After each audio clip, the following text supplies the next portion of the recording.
Buying a home, it's likely the most money you will ever spend at one time. Make sure you have a real estate team you can trust on your side, helping you every step of the way. Welcome back to the Dan Gemus Real Estate Show with one of the most trusted realtors in Windsor, Essex, Dan Gemus.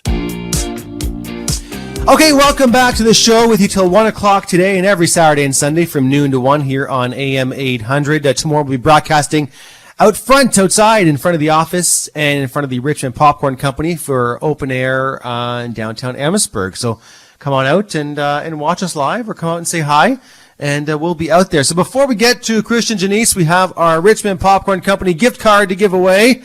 Matt Alida and Fatty Alendacci in studio with me today. Matt, you've got the screen, you've got the button. Yeah, I'm going to press the button. Press the button. What do you got? Who's our winner today? It is Mike Dunning. All right, Mike. Congratulations. There you go. $50 for the Richmond Popcorn Company. And again, over 35 flavors. You can see them all online at richmondpopcorn.com. Taste test everything in the shop. They ship across Windsor, Essex County. They will deliver across Windsor, Essex County, and they ship across the country. So check them out, richmondpopcorn.com. Okay, it's time for Christian Janisse, real estate lawyer, for his segment. And Christian, we've got actually your topic today, and we've got a couple of listener questions as well that we'll get to. So let's get to your topic first. How are you this afternoon? Oh, not bad. How are you? Fantastic. It's a beautiful Sunday, and we're having lots of fun. Saturday. I keep saying, thank you, Fatty. I keep saying Sunday. Don't take our weekend away from us, Oh, my Dan. gosh. Woo. Okay, so your topic today is all about final walkthroughs. Yeah, so one thing that I see a lot is when I sign with clients, I'll go through all of the paperwork, and then we have one form in particular where I say, okay, have you done a final walkthrough? And at that time, I try to explain to clients like what the purpose of the final walkthrough is. And one thing that always seems to get clients confused is that they think the final walkthrough is a quote-unquote final inspection. They seem to be confused about the fact that you've already signed the agreement. So anything that was already at the property, like any kind of damage or any kind of like defects that you could have seen at first, now is not the time, or you don't have the ability to say, oh, well, you know, your door handle is missing or your window handle is missing. You need to replace that. So it's kind of about final walkthroughs, but also making sure that you examine the property in particular and take notes of anything that you want fixed beforehand, because when you go do that final walkthrough, it's not time to, hey, let's see if I can get some type of windfall and say, oh, you know, never mind, that window's actually cracked, you need to fix it. Well, if it was like that when you put the offer in, that's not the purpose of the final walkthrough. It's to make sure that the house is in the same state as when you originally put the offer in to buy it. Yeah, if you opted not to do a home inspection and you scratch out your condition, you can't all of a sudden now want things fixed in a property just because, like you said, you want a windfall and you want to just try and get them fixed before you move in. Yeah, and some of the bigger ticket items would be, and a lot of people think, oh, well, I waived the home inspection, but even before they put in the offer, a lot of people don't check the oven, check the washer and dryer to make sure that it works. Then they'll say afterwards, oh, well, hey, you know, I did the final walkthrough and the stove doesn't work. Well, if it didn't work when you were, like when you originally put the offer in and you didn't check it, I'll say, oh, did you check it at the time that you did the offer? No. Well, okay, now they're telling us, like the seller's telling us that it's always been like that and that you didn't check it. It's just, it's hard news to deliver to clients on closing, obviously. So yeah, I just thought it'd be a good message to tell people, you know, check everything beforehand so that when you do the final walkthrough, you make sure that everything lines up with what your expectations were before you put the offer in. Matt's got a question. Yeah, here's a thought. So with that in mind, Christian, if someone, let's say you're doing an earlier walkthrough and you do find an issue, would the appropriate thing to do, obviously you'd want to bring it up with them, with the seller, or the, you know, if it's the buyer's agent, with the listing agent. But would it be a good thing to bring to your lawyer as well and just mention, hey, this is something that we found was an issue. We want to make sure it gets resolved ahead of time? 100%. If it's an issue that it wasn't an issue when you put the offer in and it's an issue when you do the final walkthrough, 100% you should bring it to the lawyer and let them deal with it so that it can try and get resolved. Most of the time they do get resolved, and if it doesn't get resolved, at least you have a record between the two lawyers that, hey, although on closing on the deal, the stove didn't work or whatever it is, you can go back and try and make a claim afterwards. It's really difficult to make a claim afterwards if your answer is, well, I checked the stove on the final walkthrough, and then you're in, let's say you do get to a trial. Well, did you check it before you put the offer? No.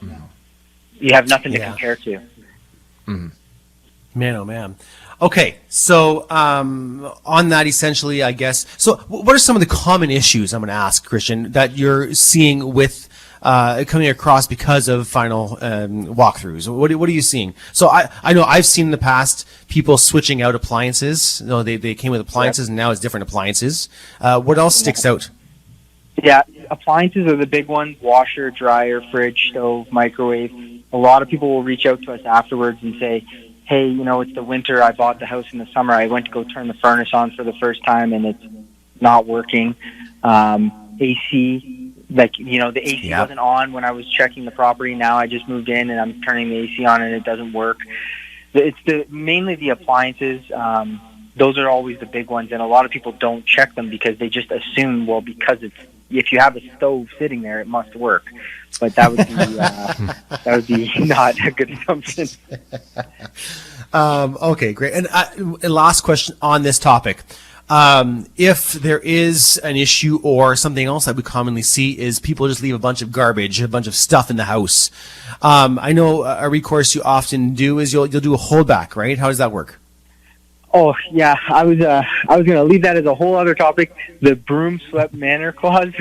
I've probably got like 3 or 4 issues this week alone where people were like, "Well, the stove is dirty." Well, what does broom swept manner mean, and what happens if it's not? Let's say you have a deal for $350,000. I don't think a judge is going to look lightly on the fact that, hey, you broke a chain of real estate transactions over the fact that the oven was dirty. If that's what you're trying to do, you're probably going to be penalized. Unfortunately, I don't think that those clauses, I think you should include them just to set out your expectations, but they're not really worth anything if people don't follow them. You can't breach the contract or back out of the deal because the oven was dirty and they left dirt throughout the house when they hired movers and things like that. It's just not practical because the daily interest on a mortgage alone could be $50 to $150. Yeah. So that's going to cost you more to deal with that. Okay, so let's get to a couple of listener questions that came in for you. So number one, there is a giant myth out there that if a home is listed for a certain price and an offer comes in at that price, that the seller must accept it. True or false? That's false. A seller doesn't have to accept any offer because the way it works for contracts is that you have to have offer and acceptance, and the way that it works, that the house is being listed, it's not actually an offer. The buyers come in and they make an offer when they put out the agreement. In order to have like a firm offer, you have to have an agreement or a meeting of the minds between all of the key terms. So the listing itself would not be an offer. It would be considered in law what we would say is an invitation to treat. So let's talk. There you go. Yep. So there is no ifs, ands, or buts about it. If the offer comes in anywhere near what the listing is advertised at, the seller can do whatever they want with it. They can just tell it to go away. Yeah. Now, unless you put in your listing, I know you can add documents. So if you put in your listing a blank offer with a specific closing date and a specific price in the chat, like if you basically put an offer in there, and somebody came and said, "I'll accept that," that'd be different. But with the listing, you don't have a closing date. There's a lot of key terms that are missing because there's a lot of things that the realtors negotiate, whether things could be including or excluded. So no, it's not. You don't have any obligation to accept it. You can turn away all offers and just say, "I don't want to do this anymore." Got it. And last question. Our fun topic today was all about ghosts and whether or not you believe in them. And someone asks, they had a situation where they believe a haunted house. Must it be disclosed? No. The only thing is that it doesn't have to be disclosed, but if a buyer specifically asks for something haunted, that would be a tricky area. But let's say, for example, a grow-op. It was a grow-op in the past because I've seen that a few times. The seller doesn't necessarily have to disclose it if everything is remedied. like if the seller's not aware of any issues from it being a grow op. But if somebody asks, has this house ever been used as a grow op, and the seller says no, or for example, let's say it was a murder or a suicide, like are you aware of any murders at this house, and the seller is and says no, then that you can't openly lie about things like that. Right. If asked. If asked. No, the seller has no obligation to go and educate themselves on those things. So if they don't know, they can just say, I don't know. To the best of your knowledge, yeah. Yeah. Okay. Awesome. Great tips there, Christian. As always, if someone wants to reach out to your team at Simplyclose, what's the best way to do that? They can send us an email at hello@simplyclose.ca or give us a call at 519-997-3775. Thanks. Have a good weekend, everyone. Thanks, Christian. That's Christian Janisse, a real estate lawyer with Simplyclose. So there you go. A couple of questions answered for the listeners there, and some interesting stuff. So hope that helps, everyone. Thank you for your questions. We're out of time. Matt, Fatty, thanks for coming today. We appreciate it. Yeah, flew by. Reminder, if you are looking to make a move, give the Dan Gemus team a call, 519-566-5565. You can also find us on our website at dangemus.com. A big thank you to producer Tony back in the studio, helping and is amazing as always. And thank you to all of our listeners. We're back with you tomorrow from noon to 1 right here on AM800.